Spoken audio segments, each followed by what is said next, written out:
600 gram गंजेई सहित गोटे bike और जने गिरफ।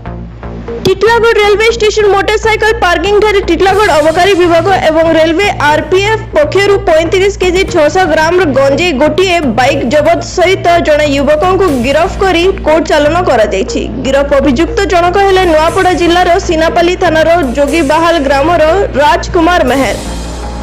आज सकाल 7टारे राजकुमार मेहर निज बाइक रे गंजेई धरी टिटलागढ़ रेलवे स्टेशन रे बाइक रखी गंजेई को ट्रेन रे धरी बाहर राज्य को चालन करने आगु टिटलागढ़ अबकारी विभाग एवं रेलवे आरपीएफ तरफ युवक जनक धरा पड़िथिले।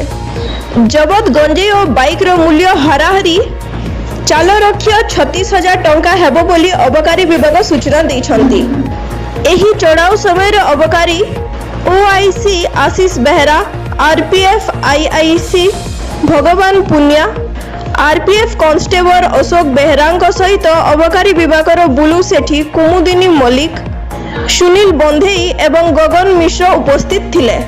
टिटलागढ़ सत्यजीत सेरंगी सहित बालकृष्ण मिश्र रिपोर्ट फास्ट न्यूज ओडिशा।